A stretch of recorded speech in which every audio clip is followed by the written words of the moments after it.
মার্কিন ইরান যুদ্ধে আতঙ্কে ২০১১ সালের পর ঢাকার পুঁজিবাজারে সর্বোচ্চ পতন হয়েছে। রোববার লেনদেনের শুরুতে সূচক পড়েছে ২০০ পয়েন্টেরও বেশি। যদিও বাজার বিশ্লেষকরা বলছেন এই যুদ্ধের সঙ্গে সরাসরি কোনো সংযোগ না থাকলেও জ্বালানি তেলের দাম বাড়ার প্রভাবে অর্থনীতি ক্ষতির মুখে পড়তে পারে এমন আতঙ্ক কাজ করছে বিনিয়োগকারীদের মাঝে।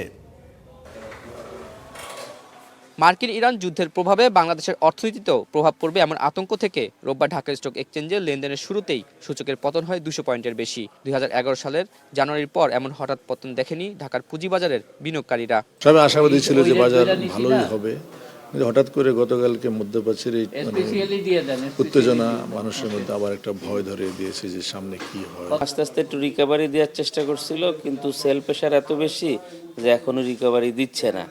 তো যুদ্ধটা আসলে অনেক ব্যাপক আকারে হয়েছে, এটার একটা ইম্প্যাক্ট আছে। যদিও বাজার সংশ্লিষ্টরা বলছেন ইরান যুদ্ধের সঙ্গে রোববারের বাজার পতনের সরাসরি কোনো সংযোগ নেই, তবে জ্বালানির দাম বাড়ার আতঙ্ক কাজ করেছে হয়তো। এই এক্সপিরিয়েন্স আমরা ২০১১ সালেও করেছি এবং আজকে আবার করলাম সেটা।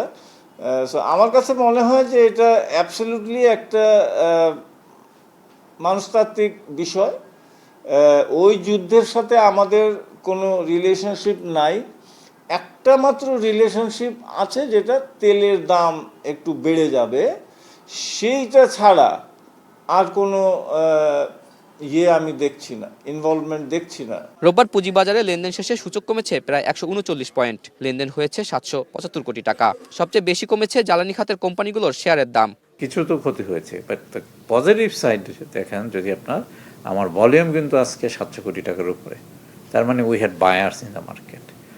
একটা segment of investors they thought that okay যুদ্ধ আমরা মানে we are going to be the worst sufferer. But on the other hand, on the country আপনি দেখেন যে we have a set of investors যারা বিলিভ করেছে যে না, it's not going to be lasted for too long, so they bot.